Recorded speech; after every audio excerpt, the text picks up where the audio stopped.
আপনি কি প্রতিদিন সিঁদুর পড়েন? কিন্তু জানেন কি, ভুলভাবে সিঁদুর পড়লে আপনার জীবনে কি ভয়ঙ্কর ক্ষতি হতে পারে?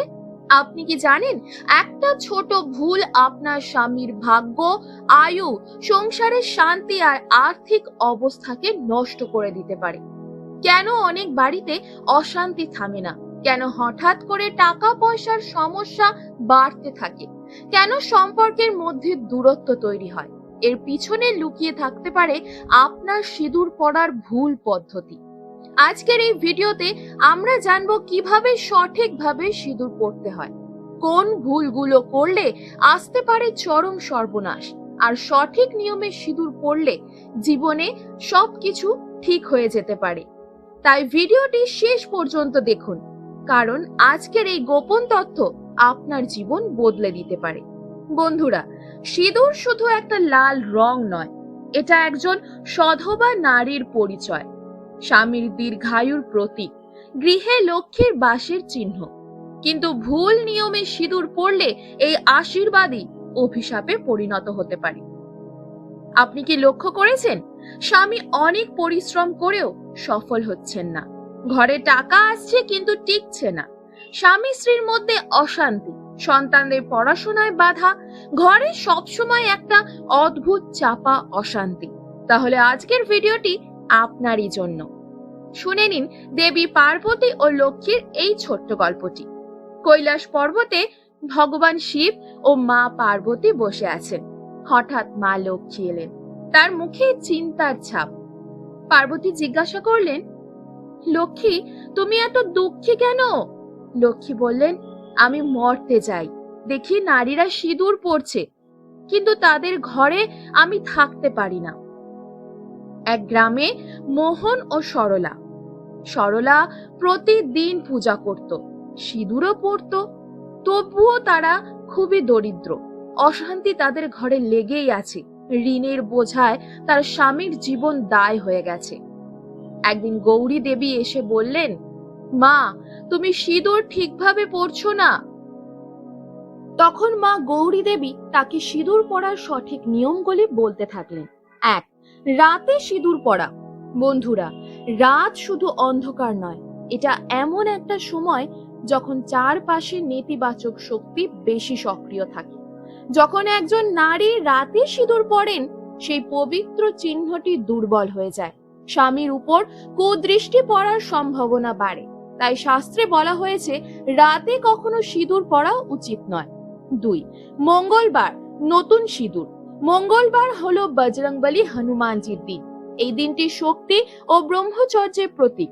এই দিনে নতুন সিঁদুর পরা মানে দাম্পত্য শক্তির সঙ্গে অসামঞ্জস্য তৈরি করা, ফলে স্বামী স্ত্রীর মধ্যে ঝগড়া বাড়ে, অকারণে মনোমালিন্য হয়। 3. স্নান না করে সিঁদুর।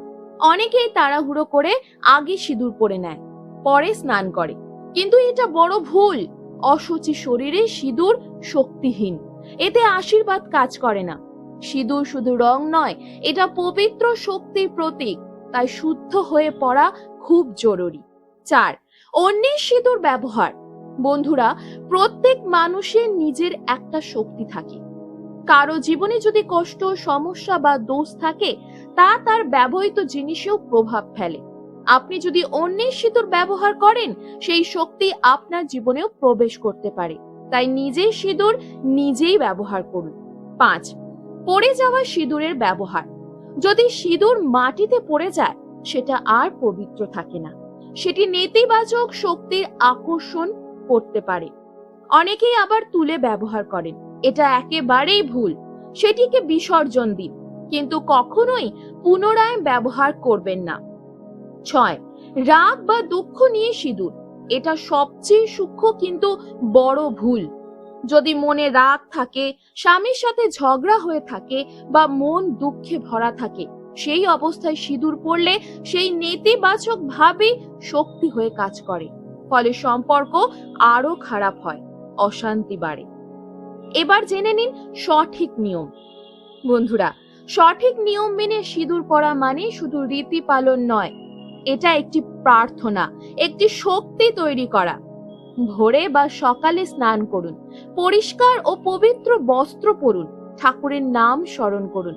তারপর ধীরে শান্ত মনে সিদ্ধি পূর্ণ করুন। মনে মনে বলুন, হে ঈশ্বর, আমার স্বামীকে সুস্থ ও দীর্ঘায়ু দাও। এই প্রার্থনাই আপনার সিঁদুরকে শক্তিশালী করে তোলে। এখন বন্ধুরা, আমি আপনাদের এমন একটি উপায় বলবো যা খুব কম মানুষই জানে।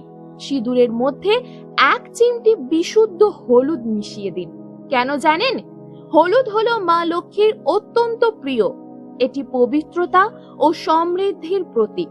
যখন আপনি এইভাবে সিঁদুর পরবেন, আপনার গৃহে ইতিবাচক শক্তি বাড়বে, স্বামীর কাজে উন্নতি হবে, ধীরে ধীরে অর্থ ও সুখ আসতে শুরু করবে। এই ছোট ছোট নিয়মগুলোই একটা সংসারকে গড়ে তোলে, আবার ভেঙেও দিতে পারে। তাই আজ থেকেই সচেতন হন আর দেখুন কিভাবে আপনার জীবন ধীরে ধীরে। সরলা এই নিয়মগুলো মানল। 1 সপ্তাহ কিছু না, 2 সপ্তাহ সামান্য পরিবর্তন, 3 মাস সব বদলে গেল। তার স্বামীর সমস্ত ঋণ শেষ হয়ে গেল। তিনি নতুন ব্যবসা শুরু করলেন, সুখ শান্তি ফিরে এলো। বন্ধুরা, সিঁদুর শুধু রীতি নয়, এটা শক্তি, এটা বিশ্বাস, এটা প্রার্থনা। যদি ভিডিওটি ভালো লেগে থাকে একটি লাইক করুন, কমেন্টে লিখুন রাধে রাধে, আর আমার চ্যানেলটি অবশ্যই সাবস্ক্রাইব করুন। আর কমেন্টে কিন্তু অবশ্যই লিখে জানাবেন যে আপনারা কখন এবং কিভাবে সিঁদুর পরে থাকেন। জয় শ্রীকৃষ্ণ, রাধে রাধে।